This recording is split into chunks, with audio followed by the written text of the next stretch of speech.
I understand like Captain Falcon's like a very volatile character. That's what you sign up for when you play him. Yeah, he's like But explosive, best kill move in the game, yada yada yada. No, I get it. also gets dumped on sometimes. Yeah. No chin. No chin whatsoever. Right.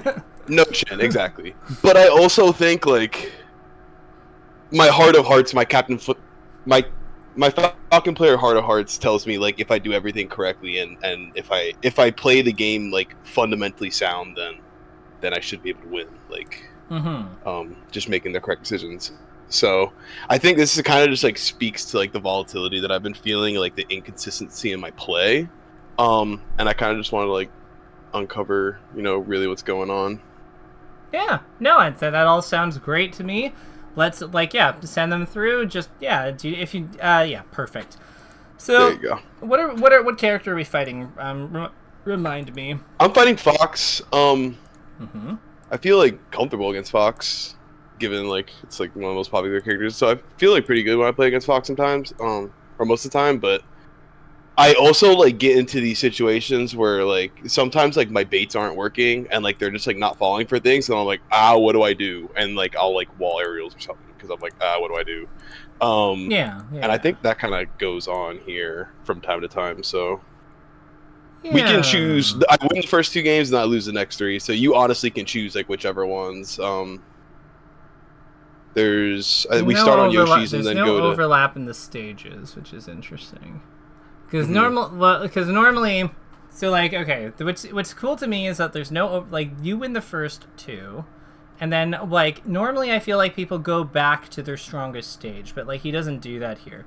What's curious to me is that, like, he goes Fountain of Dreams pick 2, like, on his second counter pick, but he went FD on his first one, so I guess, and then Yoshi's is the starter, okay. I think what I'm most interested in is like what happened on Fountain of Dreams. Like what would you say happened on Yoshi's story that like went your way?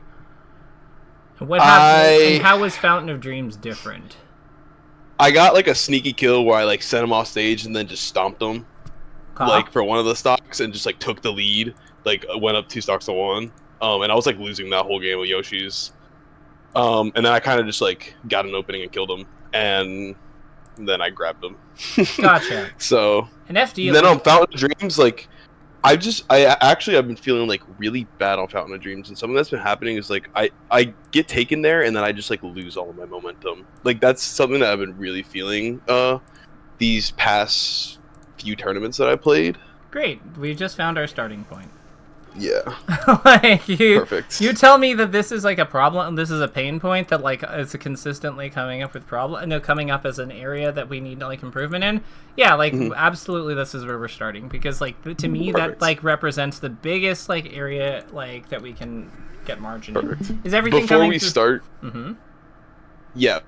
Before we start, I just want to like confirm like we're recording this because I'd like to look back at this like later tonight and be able to kind of just like go over it again like old notes, you know what I mean? Yeah, so I am recording this. They usually don't go up that fast, but I can put this up like as an unlisted video, like if that's easier. Like that's fine. I mean, I just wanted to make sure.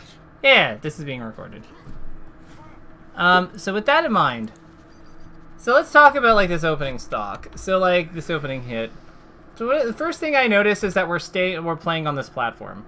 We actually spawn in a good location, in my opinion, because we're not on the left side, we're on the right side. What are your thoughts on, like, why do you think I'm saying that? I would assume that it has to do with the platform height, and I'm on, like, the taller platform, which is just genuinely, like, a better platform for me to play off of, because the smaller ones are sometimes, like, very tricky.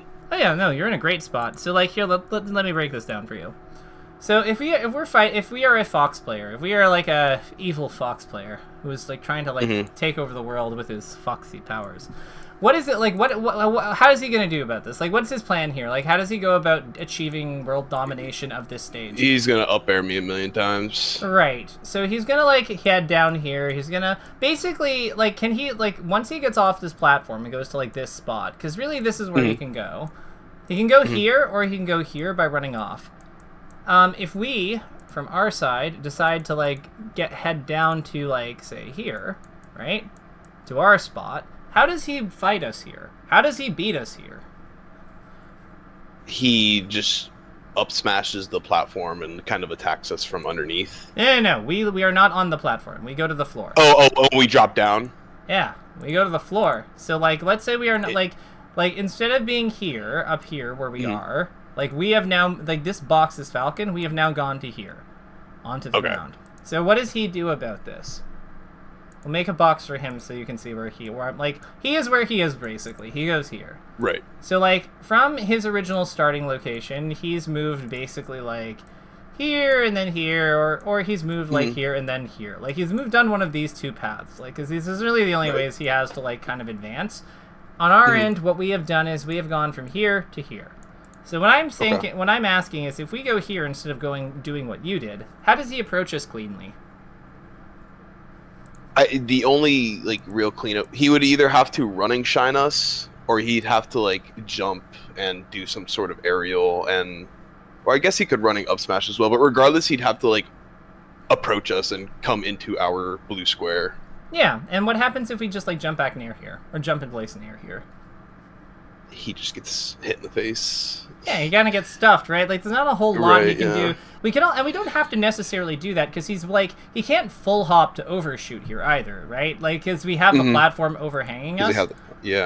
So, like, we have this kind of acting as an umbrella for us, and we know that that is, like, limiting his, like, frontal approach options. Like, he can't do this. He can't, like, kind of, like, do this and kind of check, like, a bunch of different drifts by, like, using his... Because, like, that's really the strength of his full hop. He can kind of, like, pull back in, like, different ways, but, like, this doesn't work because we have, like, this is being like, no, you can't. You can go all the way over here, which isn't really particularly useful, or you can, like, land on the platform, which is very good for us. But, like, either way, you have to, like, actually have to fight us in this area where we're strong, because we have our dash back, we have our aerials, we are good. We are cooking. Okay. And if all else fails, if we really don't like this spot, we can still use the platform ourselves to try to, like, maneuver around him, but we don't want to be starting there. Why don't we want to be... Why do you think I'm saying we don't want to be starting there? What's the problem what's the problem with us being up here? Just being above Fox in general is scary, and, like, sending Captain Falcon up and, like, stopping him from landing, I feel like, is one of Fox's really big strengths in this matchup, because he can kind of just keep hitting you off and basically just juggling you and sending you off stage, and then that's ultimately, like, how he gets his kills.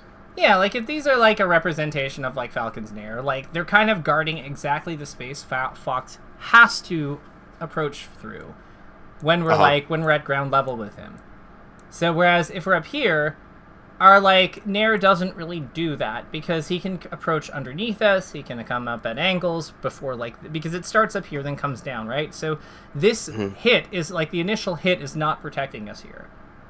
We're relying entirely on the second hit, which comes out significantly later. So, all he has to do is just attack us quickly or get under us, and either way, he's happy. Whereas here... That makes sense. Yeah, like, whereas here, like, we're good, we're chilling, we're vibing. We're surviving. He has to treat our moves like real moves. Like, he can't just, like, trivialize us by, like, taking this spot or, like, coming in at an angle. Makes sense. Yeah. So, like, that's kind of, like, that I would say. How often would you say you drop to the ground? Because here you don't. But, like, how often would you say you drop to the ground when you spawn on this side immediately? Probably not that often. I don't know, I like to either...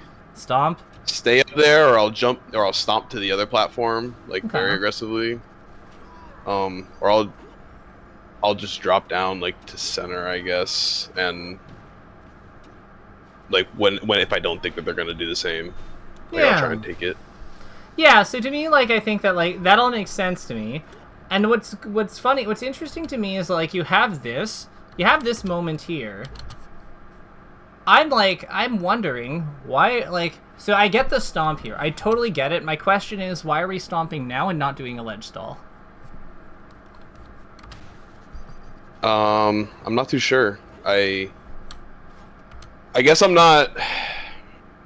I guess one of my problems when I'm edge guarding Fox is, like, I'm not really reacting to, like, the start of the flames is maybe the issue. And if I just react to, like, when the start of the flames is, I could just, like, hack slash, or even just refresh, like, easily. You don't even have to hack slash. You just grab the ledge again. Yeah, exactly. Like, to me, like this was such a beautiful setup with your edge grab. Like you grab it so early, like you grabbed it before he started his up B. So to me, like if like, so I'm trying to think about this. What do you know about frame data? As far as like, so what do you know this about interaction goes? Yeah. Like I know like stop comes, I think it's frame 16. That's when it comes out. Okay, so how long are gotcha? So how long are Fox's like? How long does it take for Fox to shoot with his up B? Do you know it 36 frames? 42. Okay, it's 42. Yeah, and do you know how long the move is out for? I do not know. 30 frames. Okay. Now here's something cool. How long is your ledge intangibility? Do you know that? It's okay. I do not know that. I do not know that. 38. Aaron, I'll prove it to you. 38. I'll prove it to you. Like, let's get to Okay. when you right to when you grab the edge. So 1, 2, 3, 4, 5, 6, 7, 8. So this is like the last frame of like cliff catch. This is like what we have to wait. Like if we ever practiced ledge dashing before, we're very familiar with this because of like the collision bubble and the audio cue, yada yada yada. So 8, 9, 10, 11, 12, 13, 14, 15, 16, 17, 18, 19, 20, 21, 22, 23, 24, 25, 26, 27, 28, 29, 30, 31, 32, 33, 34, 35, 36, 37, 38. So maybe I think I lost count somewhere, but like it's about 38. It's about 38 frames in total because it's 8 frames up to the point with clip catch, and then another 30 after that. This is how Galint works.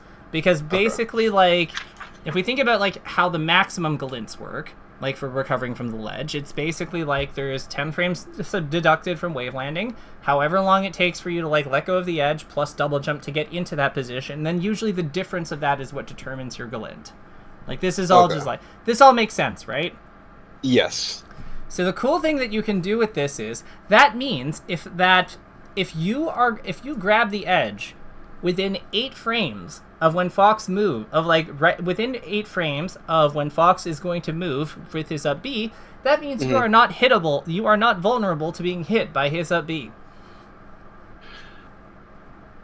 So if you grab the ledge within the first 8 frames of the up B is how I'm understanding it. Yeah. So like think of it like okay. So like think of it this way: if you grab the edge 8 frames or fewer before he moves from his up B, you will be intangible the entire duration of his up B. Oh, wow. Okay. Of his up B hitbox. So that's pretty late, considering. That's pretty useful. I would think that with a character who has Falcon's knee and stomp, that's probably really being able to line that up perfectly without fear of being count reversaled is probably super valuable. Yeah, that is definitely something that I can practice, is trying to time that up with the ledge grabs. Especially like I've been really working on hack stashes recently, and that's like something that could really be like I look for like reasons to implement the hack stash, and that's definitely one of them. Yeah. And like the thing is, like if we take a look at Fight Core like real quick for just a second, like let's bring this up. There are other characters where this applies to. Like here, let's look at Falco for a second because he follows similar rules. Like moves on 43, ends on 64. So he's only active for he's only active for 21 frames, or like 21 or 22 frames, whereas Fox is active for 30. But like the same idea applies to him. Like it's just if we grab within a certain window before he starts moving, his attack doesn't hit us. Similarly with Fox here, like it's from 43 to 72 is when he's moving. So yeah, it's like 30 frames is our 30 frames is the window we have to play to beat, and that's all that we have. Like that's it. That's all we got to do. So with that in mind, I feel like this kind of information really changes the way that we need to think about like edge guarding, because yeah, we can like drop down and aim for like the Armada like shine spike, like the Armada window, kind of like which would be from here 32 to like when to take off. Like this is classic. This is when we'd stick back airs, weak knee up air. Like this is kind of the window we aim for with a lot of those.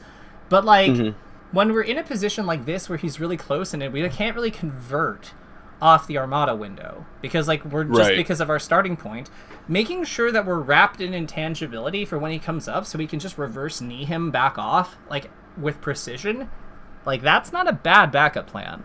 That seems like a really good backup plan. That seems like a very good backup plan. Yeah.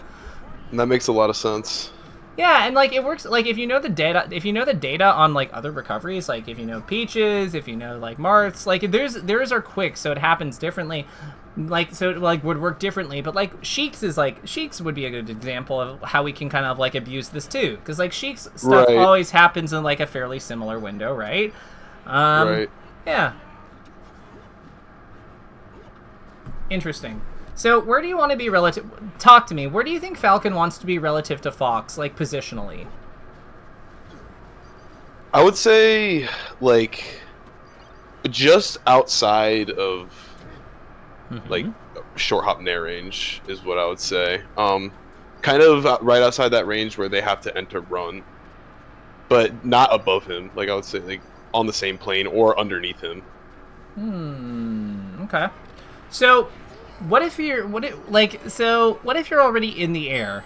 Like, do we necessarily... Like, I agree with you if we're on the ground, that's where we want to be. But what if we're in the air? Because I feel like, if we're in the air already, I feel like this is, like, the spacing we have here is, like, really good. Like, just being, like, slightly to the side of him outside of the range of his, like, immediate hits is, like, perfectly reasonable. Right. Yeah. So I wonder, like, if I link this back to that shield drop situation we had earlier, right? Like, I forget where it was. It was around here, I think. Yeah, it was before this. I remember that much. You stomped him on the platform. So my question here is, like, why are we going into shield after this? Does it not make more sense to, like, move forward a bit? You see what I mean? And like maybe like run forward and like space a shield drop bear. Yeah, because like I think that's a great idea. Or even like empty land, because they'll be holding shield. Well, I mean, like he went for a whiff. That makes sense. So like, So that makes sense. So like if I catch myself like up here on these platforms and I catch myself in the air, then would you say being in front? Like, if I had the choice, let's say, like, in a vacuum, I had the choice to go either in front of Fox or behind Fox, like, at that diagonal angle, what do you think would be better? I would say... Like, I understand, like, a tilt would be a threat, but... I would say I would say that it would take a lot for me to not move like this. Because, like, I'm thinking we move, like, here, we get onto the ground, like, because here's what I'm thinking. If we follow this pathway, roughly, right, and we put out our back air hitbox as so... Like, we just, like, kind of, like, bash his head. Maybe we drift, maybe we, like, don't go forward so sharply. Maybe we come down at this angle, and that way the back air comes out kind of like this and hits him. But, like, it takes a lot for me not to go for this play, because I don't want to be vertically aligned with Fox. Like, that's number one. The other thing here is I don't want to, like, cross over into his space and play closer to him for a moment, just so I can, like, get, like, this attack angle. I don't think this attack angle... Like, why would I play for that attack angle? Right. No, I'm asking seriously. Like, what do you see? Like, what do you see there that makes sense? Like attacking from behind him here. Yeah. Like, why go? Just like why go for this instead of this? And if you have a reason, I guess I just assume that. No, I'm trying to like come up with a reason, because I guess I assume like he does do a grab here, so I'm anticipating some sort of forward attacking option, and even if that's like forward and like up and diagonal, like into those boxes, I guess for some reason I'm just assuming that he's going to do that kind of thing, and so because of that I play around that and try to go behind him. I see. So you're thinking that, like, so you just hit him, you just stomped him, so you're thinking he's going to attack out of his shield basically with something going forward. Yeah, because it's... So you think he'll, like, up smash or something, right? Okay, that's a reason. No, that's fair. So what I'm thinking here is this is why I kind of like this is why I was kind of leaning towards, like, a further away to drift first. Like, kind of, like, moving here, and then, like, shielding, and then, like, shield drop back airing once I confirm the whiff. like over here. Right. The other thing that would make some amount of sense to me here would be, basically what I'm thinking here is like this is a time where Fox is operating within a fixed range, right? Because in order for him to come forward, he has to wave dash, so like that is going to occupy time. Fox hates it when his plays occupy time because that means that he's not actionable right away and therefore not overwhelming us with speed. So if he nares upwards here too, and we like we dash away this way, he's also not going to hit us with this nair coming up. Like if we go here and then come down, he doesn't hit us anyway, and then he's missed nair all the way up here. And like we're and then we're in the perfect up air knee spot. Just like we just like turn around up air, we hop up with another full hop we hop up with another back air. Like we just do whatever. Like at that point we're sharking him. We're happy to be sharking him.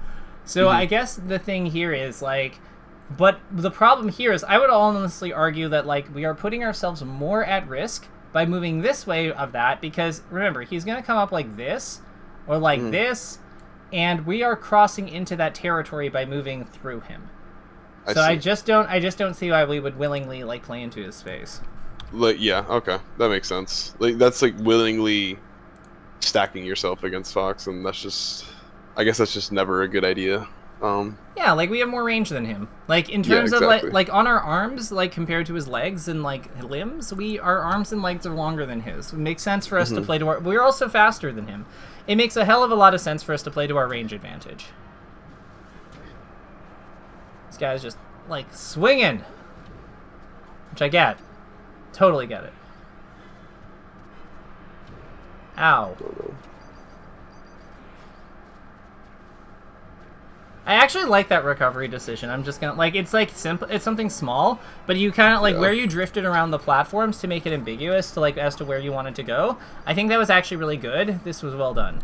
I think I would have played more for the edge cancel. That's what I wanted. I just missed it. Yeah, you had the right idea though. Yeah, I wanted to like ledge cancel and like fast fall off of it. And get to the ground a little faster. I would have doubled. Like you're thinking ledge. You're thinking. So you want to ledge cancel and then fast fall? Doesn't that put us into danger? I'm thinking we ledge cancel and then like.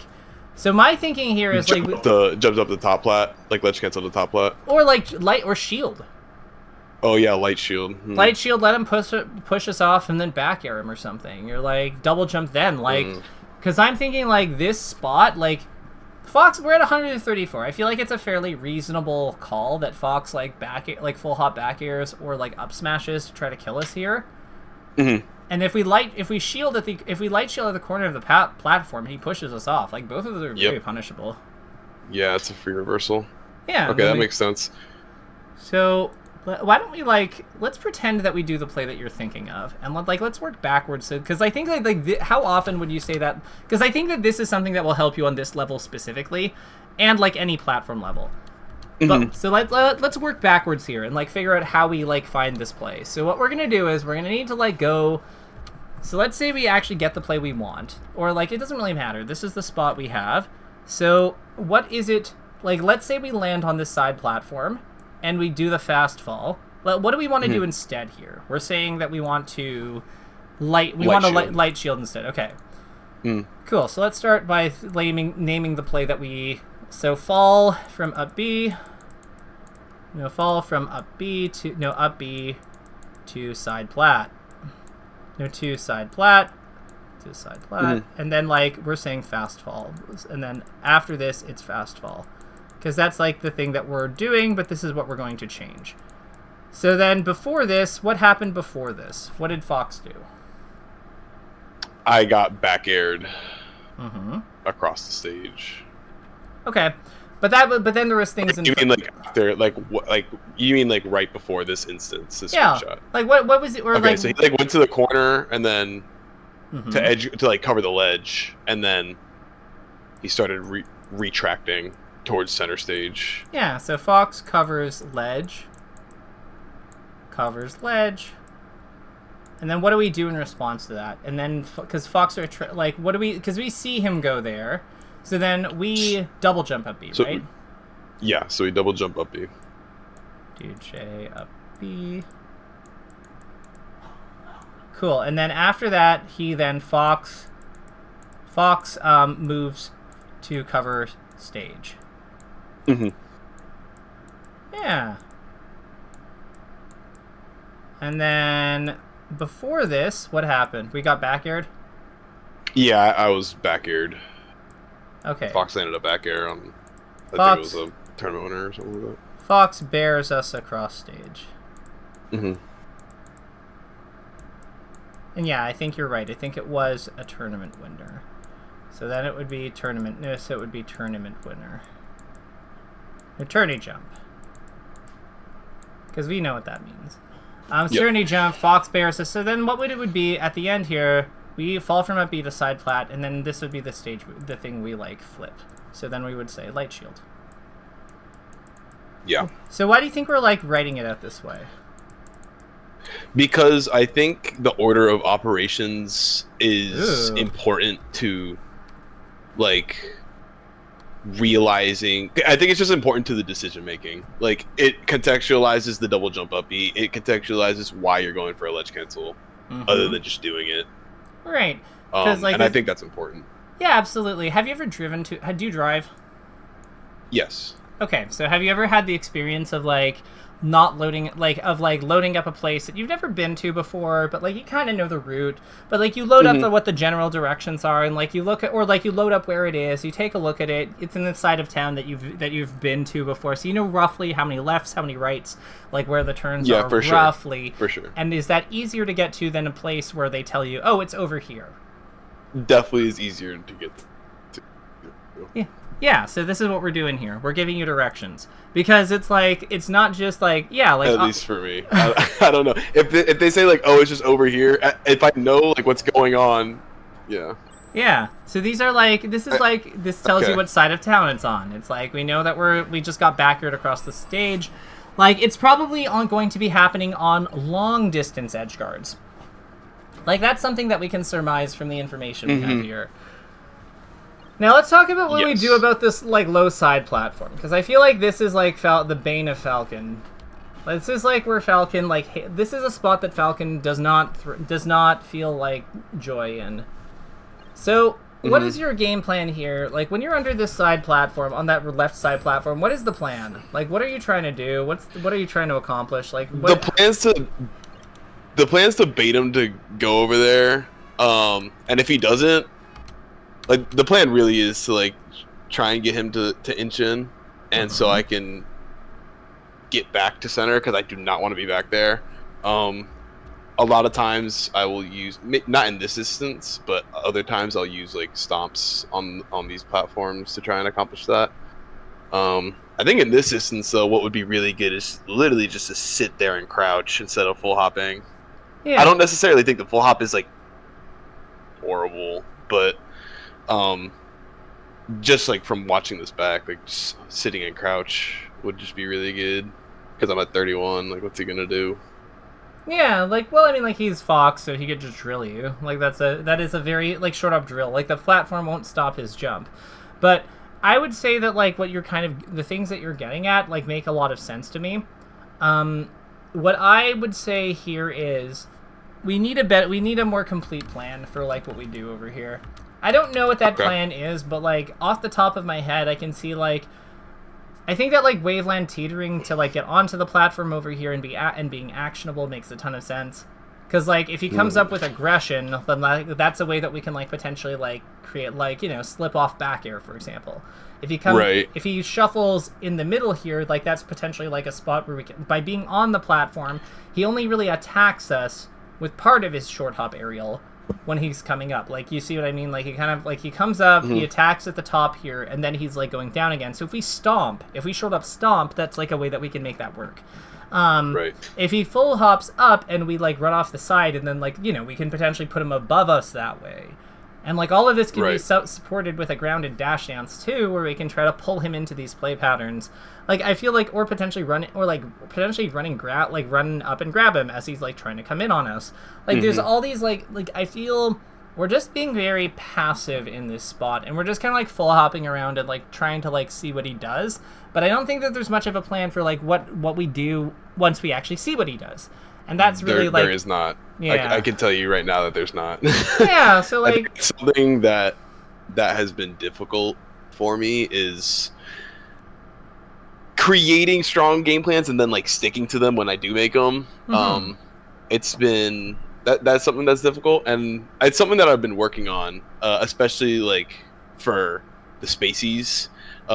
Like something that I'll do is like I'll literally go into MS Paint and I'll be like, okay, like what is this situation, and I'll like start writing stuff down. Like I'll be like, okay, these are the things, or like these are the couple things that I don't know like what to do against, and then I'll literally just like ponder about it for a while, and then just like kind of like put all of, like what could happen, and then it kind of like that.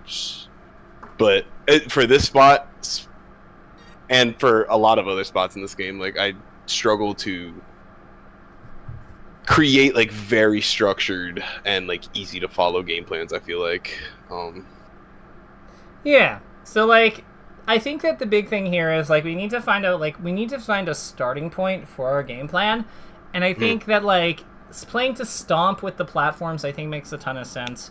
I think that playing to the teeter cancel, like playing to abuse teeter cancel a bit makes a ton of sense too, because it's just these are very strong things that give you like that either protect you effectively, do not cost you much, or are very powerful, or like a combination of thereof. Right. And like that's got it. Like we want to start with like good things.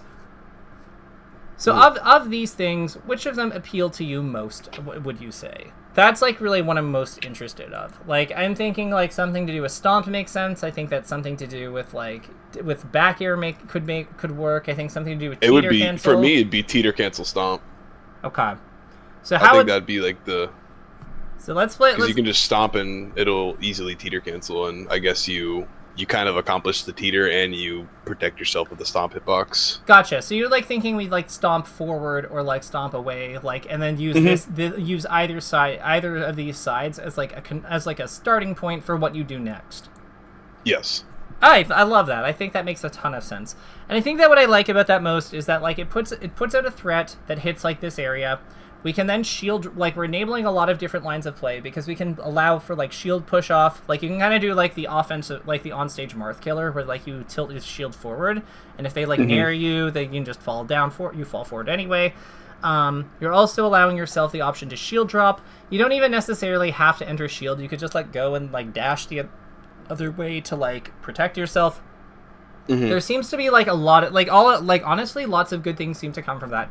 You could even like dash turn, like dash smash turn shield drop, and then like fall with up air to cover like this area as well, which gives us some presence there. Yeah. And you could also even just like go here, full hop to this top platform, and then like if they don't attack you, full hop here to this top platform, go across as they're coming over, and then we have like if this platform height was over here, if the platform heights were reversed, then like you can then go over to play with the more friendly platform for you. I love that. I think that makes a ton of sense. So, yeah, that makes a lot of sense to me. So really quickly, just so I can, because I'm kind of drawing this out right now, like in my notes. So, our stomp teeter would just be it. That's the starting point. This is like where open Uncle Punch. This is the starting point of our game plan, and then depending on what they do, we can choose to either dash back and whatever shield drop or even stay up there maybe for a second or go to top plat. Do me a favor. Or we can teeter and we can light shield. Do me a favor. If you ahead. have your controller, open Uncle Punch for me and just share your screen. Okay. Yeah, because I figure like we do have my controller. I have it all plugged in. Hype.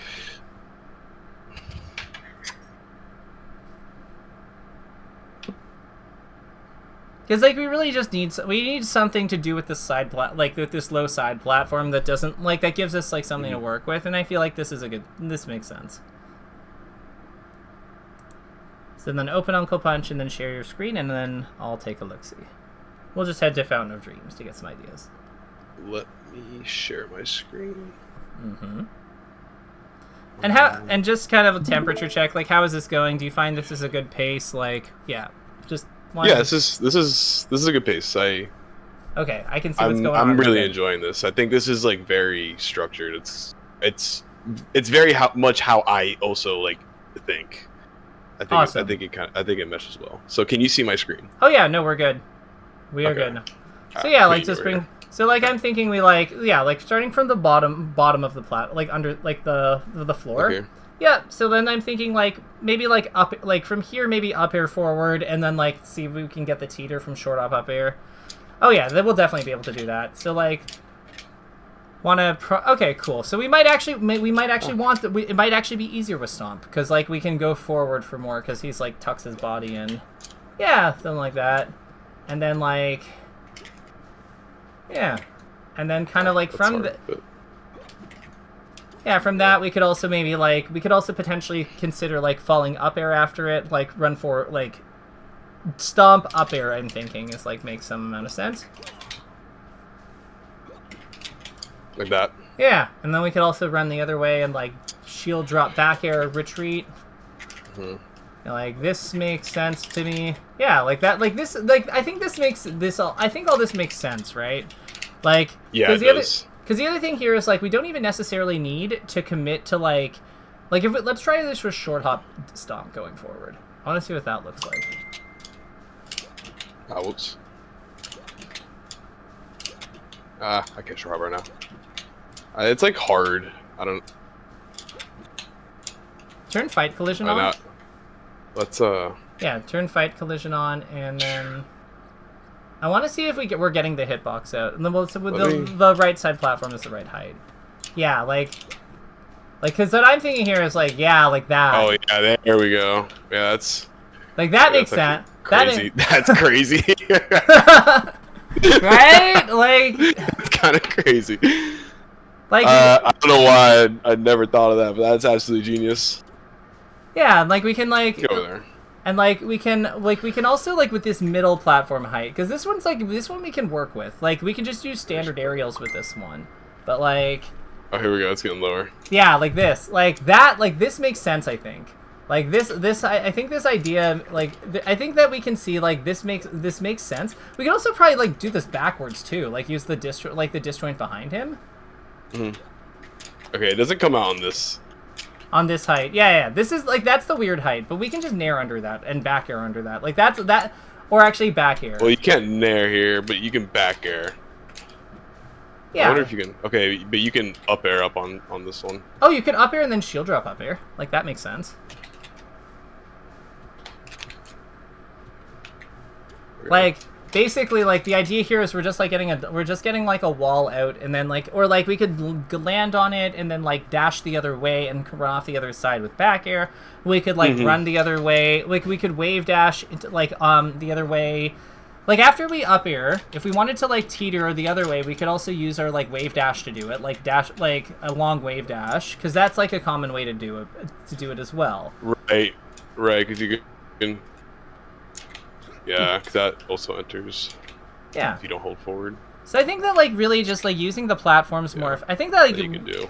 Yeah, I think that like the biggest thing here is like the platforms need to be our friends, and not like we need to be more comfortable working with these platforms. They can't just be our enemy. It is probably not a spot that we want to be fighting in, relative to like other spots on the map. But there's no reason we can't use what tricks we have to like negotiate a better fight, and then like maneuver into a better spot. That makes a lot of sense. So even though it's like a bad spot, we have our own bag of tricks that we need to be able to threaten instead of just passively like full hopping up there and just letting them take, I guess, control of. They're literally taking control of the game. I feel like in that situation. Yeah, like right now we probably have like that makes a lot of sense. Yeah, like right now our win rate in this position from this match is probably 0%, and I know that it's gonna be higher than that like across your games and stuff. Like I know that you're not going to just like lose 100% of your fights in that spot. But the idea here is that it's more about just like we don't want to feel like we don't want to be stranded because of like a location. Right. Yeah, so it's like if we can increase that to like a 40% win rate in that spot, a 30% win rate in that spot, a 50% win rate in that spot, then like, you know, all of a sudden we're not just instantly losing to this level because there are other spots we play on this level. But if they always beat us in a spot, or like almost always beat us in a spot, it's just so debilitating.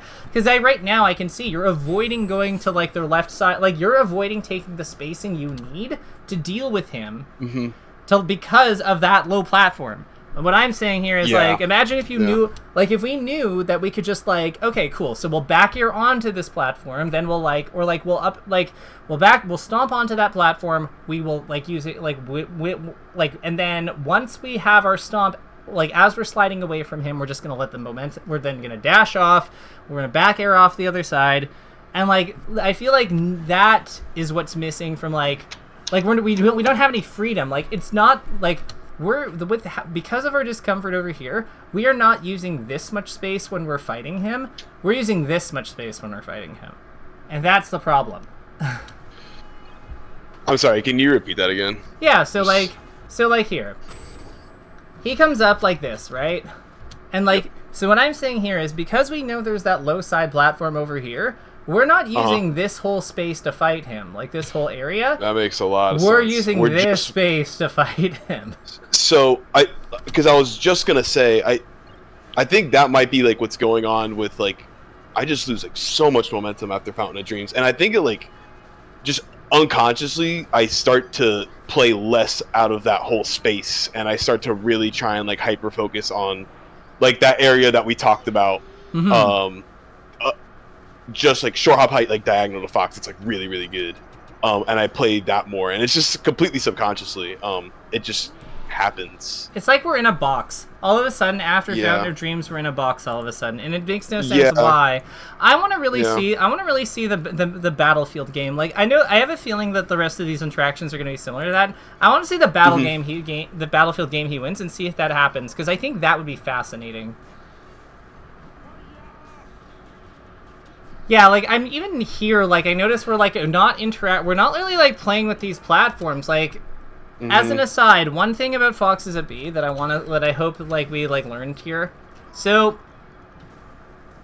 talk to me, with where he is, I could just go and kill him. This is what I wanted to, this is another thing I wanted to go over, like, where's the reaction point here? Because I don't necessarily disagree with my decision to just knee and then like wait to see what he does, because there's the threat of side B, there's the threat of like double jump air dodge, there's obviously like the threat of up Bs.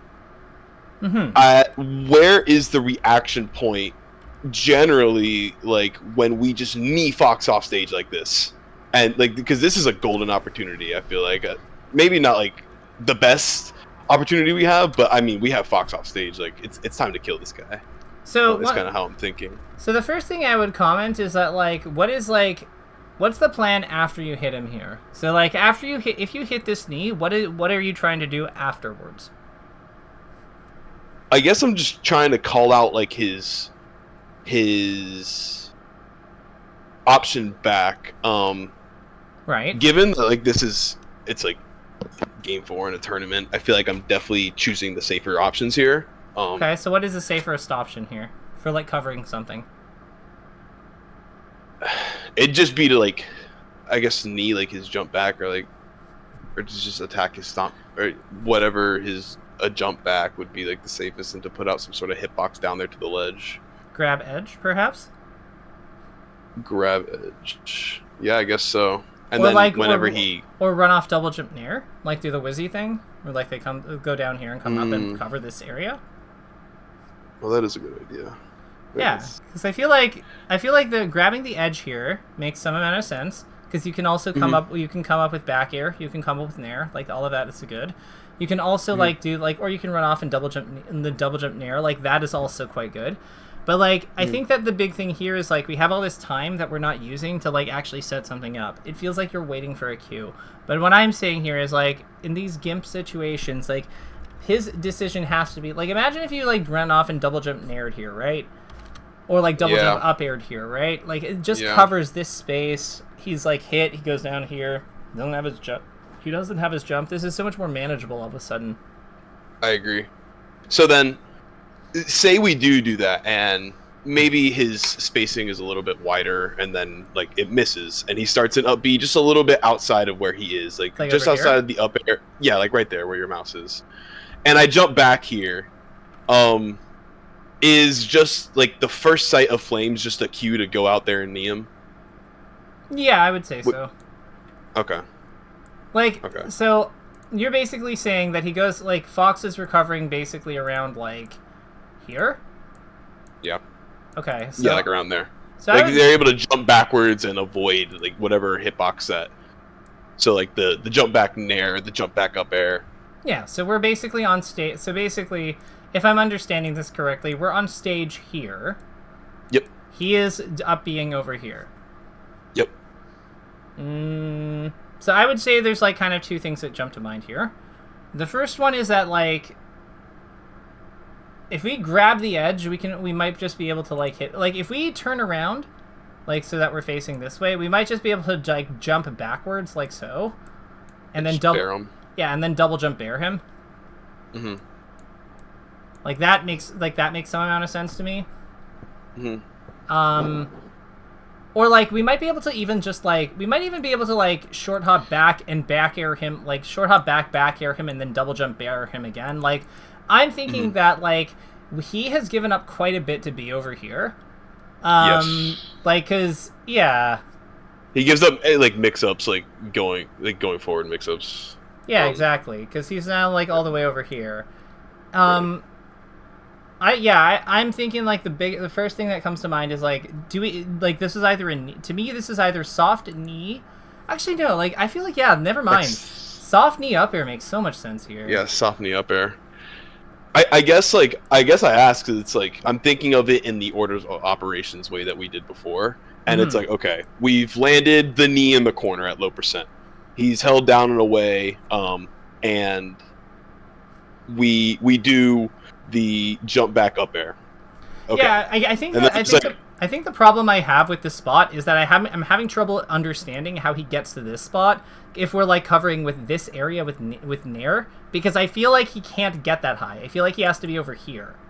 Like I feel like he has to be lower. That's what's confusing me. So because he's lower, because to me the signal is that because he's below the ledge line. This is what tells me that it's like no soft knee up here. Either that or he goes all the way over here, in which case he's like way more reactable. Because he could also like not fast fall, in which case he's like further back. But like that's what I think what's tripping me up. Because it's like what we're asking him to do is avoid like this big Falcon blob like here. And I'm like, because he's a fast faller, like he has to like double jump, like either he has to fast fall past it and then double jump, or he has to like not fast fall and then double jump over here, but that means he's like even further back because he has to drift back more. You see what I mean? Like, and I think that's what's like messing me up here. Does that make sense, or do I sound crazy? No, it definitely makes sense. Like that is what we should do. I guess they also have like the opportunity to jump, like to drift a little forward and jump to the ledge and kind of like avoid a knee and go like underneath us, but that's fine because even if they grab the ledge and we jump back, like because like we have him on the ledge. But he's jumping back in response to like in response to us like going down and up, right? So like what I'm saying here is like we are like going down, then we're coming up with like nair or up air or something. So then that's where this hitbox is coming from. Like that's where this big blob is and why it's here. So what I'm saying here is like I don't know how he like for him to dodge this after he gets kneed and put over here. He can't. He has to go like over here or here to me. Right. Okay. Yeah, this makes a lot of sense. Yeah. The other thing that we could do, and it's like very silly. Like I don't know if you think it's silly or not, but like the other thing I'm wondering is like if we're kneeing him this early, why aren't we just kneeing him again? No, just like double knee. Yeah, just knee slide off knee. The nun. Yeah, like the classic. Yeah, just like knee him a second time. Like the. Heck, you could. You might even be able to get the nipple spike on him. Realistically, that's probably a little wild, but like, still, the other the other thing I'd comment. I think that this comes up a lot of. I'm sorry to cut you off. Go ahead. The other thing I'd comment is like, this up air is like I just don't know if this up air is realistically the kind of thing we want here. Like as soon as you see him not like, I'm almost wondering, does it make sense for us to like cover like him coming forward because he can come forward here. Like, I'm almost like, do we knee in place to cover him going here, and then knee up here to try to hit him up here? Because I see what you mean. I guess my thought process here was to catch like a falling up air and try and link it into a second one, and then that'll like send him off stage, and we kind of it's too low though. Go for the edge guard there. But his percent's too low. Like, he's not, like, the up air's not going to even knock him over yet. Like, we're, like, yeah. So I think that I think we have a percent recognition thing there, too. That certainly is something. It's okay. That I don't do well enough is recognizing percents. Let me ask you something. Actually, you know what? No, never mind, because I have the answers now. Like, that situation came up a lot. Like, I was looking through some of the games this day in particular, like against Fox, and yeah, like even like right there, like I just hit a knee, and I just wait. Like I guess my plan A is just to wait. Yeah. And it happens a few times, so now I have the answers for that, which is I'll have to mess with it and based off of percent. No, this is a good one. A little bit, but this is a good one. So like, let's look at this. So what do you think we should do here? Just you do the weak knee off the. It's the Wizzy. You do like the weak knee off the stage. Like literally just right there. You just do the weak knee, and then if like whenever they jump back, you can just react with like a double jump up air, or. Yeah, I love that. But let's use that work backwards process on this new situation so that we can actually get back to this, because like this is an important one. If this comes up a lot, then like this to me is such a good example of the thing that we want to see happen. So let's get actually to a good like thing. So it's really like this spot here. It's really like this spot here that we want to change that knee. Right? Like that knee on stage is the thing we're trying to like. Or are you saying that we do it, is it at this point that we change it? Like, what step are we changing? It's the step before this. Like, I don't think that this knee is even particularly good. It should just be when I hit that first knee, I instantly just jump off and do just a knee with no fast fall. I just put it out there. Like, right here, bam, and then I just jump forward and I do, like, even, like, a neutral drift, like a neutral jump kind of knee. Yeah, okay, perfect. I love it. So, like, it's really, like, here. This is the step we're changing. So, like, well, let's take from this spot and let's work backwards. So how did we get, like, what are we doing? Like, so what is the thing we do, and what is the thing that we're, like, and what are we doing instead, and, like, what happened before this? The thing that we do is, well, we set them off stage with knee, I guess, so we start off. And the thing that I'm doing is I am just covering, like, the stage, really. Whereas I can beat them to the punch, and I can place a hitbox in. Yeah, you're covering illusion. Right. Yeah. Right. So like, no, keep going. So what are we doing? So like, we're covering the stage. I agree with that, because basically this knee covers exactly illusion. Yeah. So maybe it's like I could just stuff out the illusion. I'm in so much frame advantage because I hit a knee. Like, there's no need for me to even do that when I can just beat it. Yeah, exactly. So I actually think that you set this up perfect. I actually think you set this up really well. So I skimmed forward a bit to this wave dash. And I actually think that you're in a good, like, agree or disagree, this is a good spot for you? I 100% agree. Yeah, like this is perfect. So what we do is we need, like, from here, this is the problem. So knee on stage, basically covering illusion, cover illusion. And then, like, how did we get here? With, like, wave dash. We got with a wave dash, yeah. We did a knee and then we wave dashed. I think we wave dashed forward, closer to the ledge. Yeah, wave dash forward. Fox jumps. So Fox double jumps. And then that's when we knee on stage. Like, it's him double jumping. So then what we did was knee Fox. So that's good. So we have 1, 2, 3, 4. We want one more step before. How did we get their knee on Fox? It was a really I think I grabbed the ledge and then I did like a ledge dash pivot knee, or I don't know what it was. It was something wonky. It was. I did some sort of pivot knee.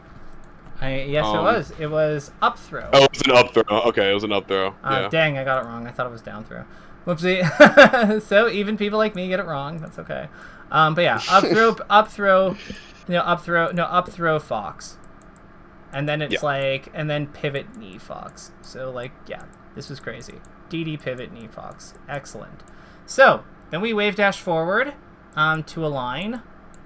Because, like, this makes sense. Fox double jumps knee on stage, covering illusion. And what are we doing instead of this? What is it? What are we changing this to? We're just going to short hop knee, like right here. Yeah. Just short hop knee and just kind of drift right off of the stage. Yeah, we'll just call this Wizzy knee. Wizzy knee. Yeah, because like the Wizzy knee. Yeah, because we know what this means. Yeah, this is the 20GX, the classic. Yeah, this is a very descriptive knee, and I think that it's okay. So you see, like, once again, we have our directions. We up through Fox. Right. We like had him on, like we used a grab to basically get him off stage to look like a knee. We wave dash forward to align ourselves. Fox double jumps, and I think that the wave dash forward is low key really important because like this is what gives us our like stability and control on this position. Because if we like weak knee here, that's why this works. It's because we don't have all this extra unwanted momentum like fucking around with us. Yeah. Because that makes a lot of sense. Because I bet I would. You probably have the data. When you've looked at this play previously, how often do you have like weird amounts of momentum lingering around? From like a dash jump or something when you're setting that up. Yeah, that happens all the time. Yeah, that happens all the time. Like it's like really particular to set up with like wave dash or like shield stop or something like that. Like you got to be in full control of it, and sometimes it can be difficult. And look at what we have here. Like this happens again. Yeah, this happens again. Like it's the exact same situation. Like I can just do the Wizzy knee. But the thing that happens here sometimes is like you do the knee and then they do this sort of recovery, and well, I guess you could just double jump knee instead of double jump up air. Okay, I talked myself into that one. That was really cool. Because I'll do the up air and they'll just like they don't go far enough, so they side B because they're at low percent. And they grab the ledge. Well, and you get reversaled. It's like something that happens pretty frequently. So one thing I'd actually ask here is like if you do this like jump here and you don't see the illusion come. Like, if you see that they're not illusioning, or if you even just miss, what if we just, like, then went off and kneed him here? Like, what if we fast fell? Like, what if we, like, saw that he didn't, like, do this? Like, we just jump in place. Like, what if we jump in place facing forward to, like, cover the knee? Like, sorry, to cover the illusion. And then after, like, if the illusion doesn't come and we see that up B, then we just jump off and knee him. I really like that. Instead of back airing, just like it, I feel like just kneeing instead of back airing here, it's like not that much more complicated, but it just like kind of gets you like set up. It's like, okay, I need here, check, no side B, boom, just go and knee him. Yeah, and you like maybe. And I think that makes a lot of sense. Yeah, and try other aerials. Like up air could make sense here too. Like falling up air. Yeah, you could also make nair. Nair could make some amount of sense, like because you could run off double jump back on with it. But like I think that like stuff like this position is like something that we're like we just need like I like double jumping back on with nair because like or with up air because like it covers this arc. We get back on stage. There's low L cancel time, and if we see him like then not interact with any of those hitboxes and up be like over here, then we can just jump off a knee. We're facing the right way. Like everything is good. Like we can be so efficient. That makes a lot of sense. So what have we learned? So let's do our takeaway. Like I'm gonna freeze this one. We are at time, but like that's okay. But let's talk. Okay. Let's talk for a second about what we learned today. So what are some things that stand out about like? Yeah, I'm gonna actually put face forward here. So, I think my main takeaways are I'm not necessarily taking advantage of like the frame advantages that I give myself, especially like when it comes to comboing Fox like off of the stage and killing them. And then I specifically with FOD, I put myself in a sort of box where I'm not using like the full extent of my movement and like the full range of I guess like my dash and my ability to get to platforms. I'm not like utilizing all of that, and I'm kind of sticking myself into a box of I'm sticking myself into a box of it's a good spot for me to be in every once in a while, but it's not necessarily a great spot to to stick yourself in, because then this is melee, like they'll just call it out. So I'm limiting my options, and I'm playing pretty passively when it comes to the platforms, whereas I can use them a lot more, I think, in trickier ways, and even just it doesn't even have to be that tricky. It can just be like efficient, honestly. Like when it comes to like that upward side, that upward or that up B that goes like really high, like it's just more efficient to put yourself up there. So, yeah, so like here's what we have: stage strategy expansion. We need to find ways of using the low platforms of FOD effectively to broaden the scope of our play on that level. So then possible fixes like teeter cancel we looked at stomps, we looked at up airs, we looked at shield drops, and I think there's like more, but like these I think are great starting points for us to be able to like build something around. We also took a look at what about the GIMP side of things. So edge guarding cleanup. Like how would you word the stuff there? Yeah, for the edge, like for the gimps and the edge guarding, it's again like I'm playing pretty passively instead of using like my big hitboxes and kind of taking advantage of Fox when Fox is very constricted in what they can do. Instead of taking advantage of that, and like which is really one of Falcon's strengths, I'm playing more passively, and I'm giving them mix-ups in their recovery is what's happening. Yeah. So whereas I can just Wizzy knee and take them all away, or if I'm not so confident and I think that they can get a little further, then I can like check side B and then like boom. Once I know it's like there's no side B coming, I can just go and I can hit them for the up B, which just makes a lot of sense. Yeah, so like I identified opportunity for more proactive play. So example, instead of waiting on stage, to react to an angle, use Wizzy knee or run off double jump aerial to cover things, in advance. And then the other one I would say here is edge guarding, strategy.